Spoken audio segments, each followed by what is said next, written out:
Elon Musk is an untreated drug addict, South African born, welfare queen, sucks off the United States of America taxpayers to receive billions of dollars. He is dismantling the United States government.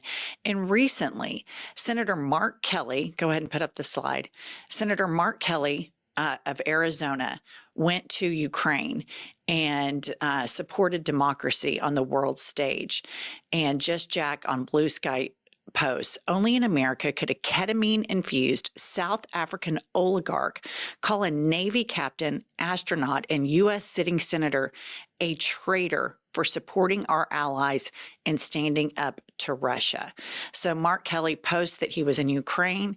Elon Musk, with his 200 plus million Twitter followers, calls this man who was in the Navy, he is a United States Senator, he was an astronaut, calls him a traitor. And I need for somebody to explain to me, like I'm 5 years old, that if you're in MAGA and you care about America being for Americans and America first, and you support the troops and you don't want people sucking off the government, how do you make space for Elon Musk in your life? I don't understand this. Next up, we have Elon Musk is starting to find out that being a Nazi asshole is really bad for business. Let's watch this clip. And up your other stuff? I mean, how are you running your other businesses? With great difficulty.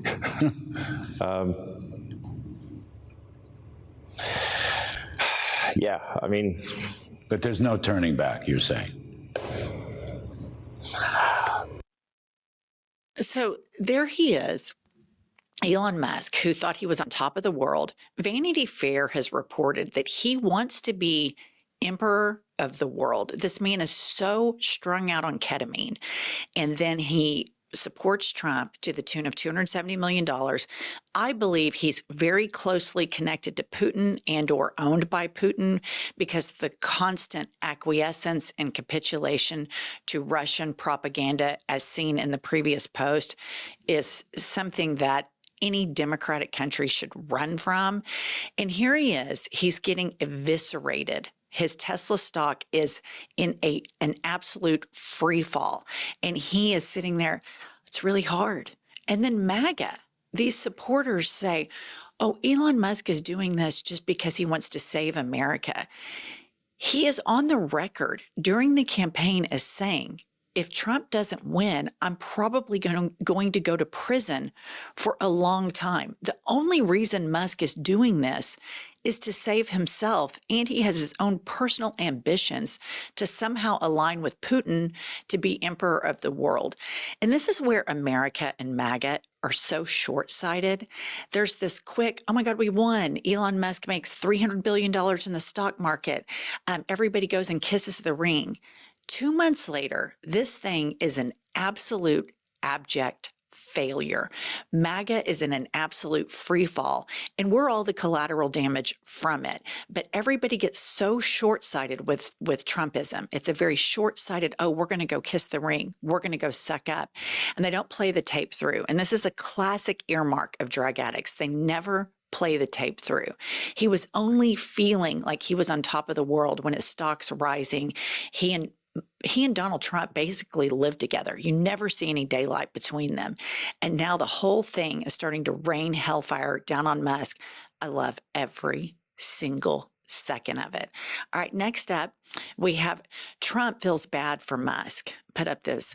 And Trump puts on Truth Social, to Republicans, conservatives, and all great Americans, Elon Musk is, quote, putting it on the line in order to help our nation, and he is doing a fantastic job.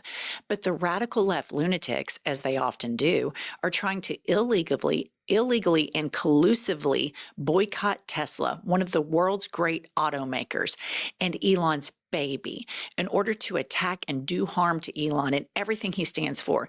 They tried to do it to me at the 2024 presidential ballot box, but how did that work out? In any event, I'm going to buy a brand new Tesla tomorrow morning as a show of confidence and support for Elon Musk, a truly great American.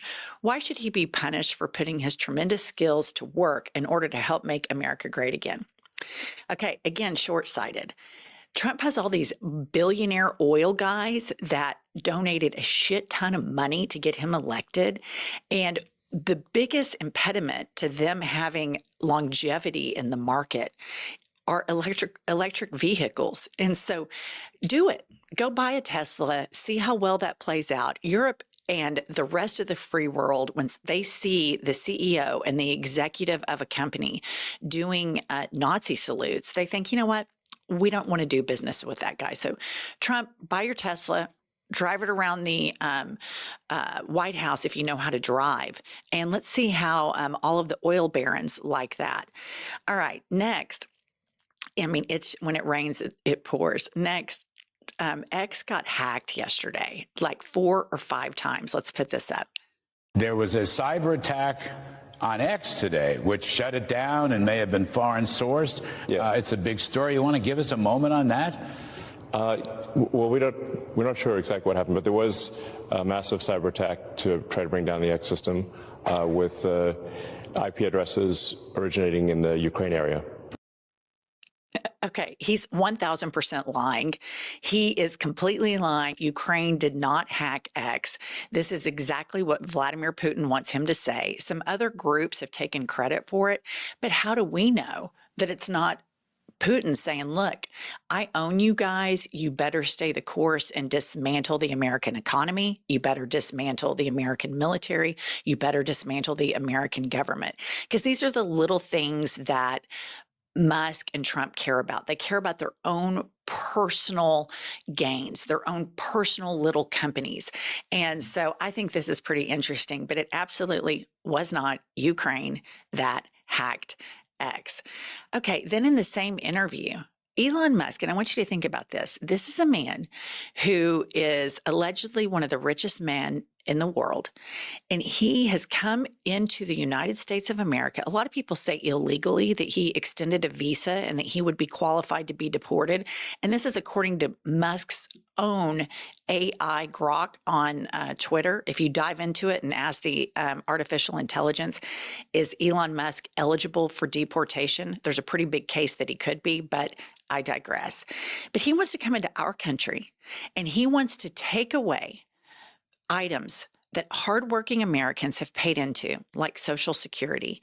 And for a lot of people, a lot of Americans, a lot of people that voted for Donald Trump because they've been indoctrinated into this right-wing media echo chamber, they're going to lose their Social Security. And this is going to have such a massive cascading effect. And this is why the stock market has been in a free fall. The threats of tariffs, the schizophrenia surrounding that. And then when you start dismantling the middle class and the lower class, this is going to be worse than the 2008 recession. Let's go ahead and put this up. The wage support in entitlement spending, which is which is most of the federal spending is entitlements. That's like the big one to eliminate. Is that's the sort of $500 billion, maybe $700 billion a year. I mean, this is unbelievable. And all of these Christian value MAGA Republicans like Moses Mike Johnson, they're supposed to help the poor, help the sick. They are championing for the demise of Social Security, Medicare, Medicaid, and they are championing for billionaires like Elon Musk. And I want to remind everybody that we would not have to cut anything ever if billionaires like Elon Musk and corporations paid taxes. It is insanity, this idea that trickle-down economics work. Every single time we get a Republican in the executive branch, a recession happens every single time.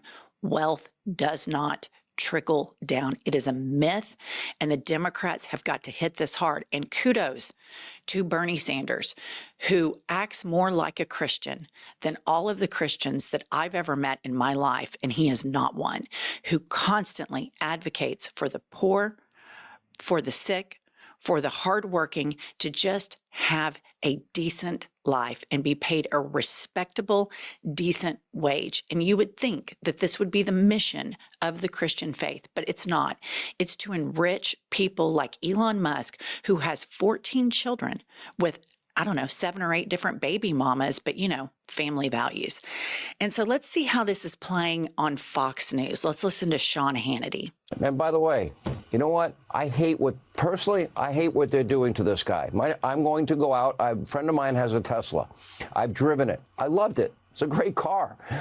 And I just frankly want to support someone who's given up an awful lot to help our president, help our country, save us a ton of money, and get us on the right track. You hear that, MAGA? Sean Hannity feels bad for Elon Musk. To the 80,000 people that work at Veteran Affairs, to the people who have served our country that got fired by a South African-born drug addict that is a complete welfare queen, that's a billionaire because of our taxpayer money. Fox News doesn't feel bad for you. They don't give a shit about you. They feel bad for Elon Musk. And FYI, Fox, good luck. Good luck supporting electric vehicles with all of the oil oligarchs that are going to be raining hellfire down on the Trump administration. We here at IHIP News will have our popcorn and we will watch that show go down. Next up, the pain for Elon Musk is really being impacted abroad. The Europeans are not going to stand for this. Here's a headline out of Forbes. Largest pension fund in Europe sells all Tesla stock and advises other firms to divest from Elon Musk's companies. And I say that is the way to go.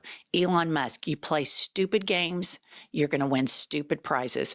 You're a Nazi. You are a wannabe. You are coming into a country that you clearly have Donald Trump compromised. You're clearly colluding with Vladimir Putin or are owned by Vladimir Putin. You're a complete lunatic and good for Europe. Completely, I want Tesla stock to be burned to the ground. And I feel sorry for the man, Nikola Tesla, who invented this, because Elon Musk has ruined your name. But we have got to, as a global citizens of the world, destroy this brand into the fucking ground.